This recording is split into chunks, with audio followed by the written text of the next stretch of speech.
મનરેગા કૌભાંડ પોલીસે તપાસ તેજ કરી છે। આજે પોલીસ આરોપીઓને કોર્ટમાં રજૂ કરે તેવી પ્રબળ શક્યતાઓ છે। પોલીસ પૂછપરછ માટે કોર્ટમાં આરોપીઓના રિમાન્ડ માંગશે। મનરેગા કૌભાંડમાં કુલ 3 આરોપીની ધરપકડ કરાઈ છે।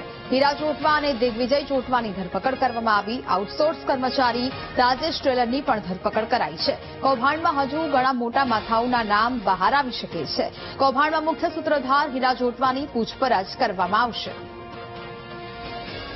તો જ પ્રકારે ભરૂચ મનરેગા કૌભાંડમાં પોલીસે હવે તપાસ છે તે તેજ કરી છે। હીરા જોટવા અને દિગ્વિજય જોટવાની અત્યાર સુધી ધરપકડ કરવામાં આવી છે। સાથે આઉટસોર્સ કર્મચારી રાજેશ ટ્રેલરની પણ ધરપકડ કરી લેવામાં આવી છે। કૌભાંડમાં હજુ પણ ઘણા મોટા માથાઓના નામ બહાર આવી શકવાની પણ શક્યતાઓ છે।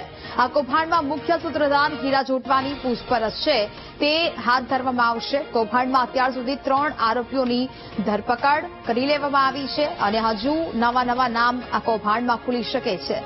સંવાદદાતા ગૌરવ ફોનલાઈન પર જોડાયા છે। ગૌરવ, ભરૂચ મનરેગા કૌભાંડમાં હવે પોલીસે તપાસ તેજ કરી છે, શું વિગતો? જી, ગત રોજથી હીરા જોડવાના છોકરાને પકડવામાં આવ્યો છે ત્યારથી પોલીસ મળતી માહિતી મુજબ એવું મળી રહી છે માહિતી કે આજ રોજ એમને કોર્ટની અંદરથી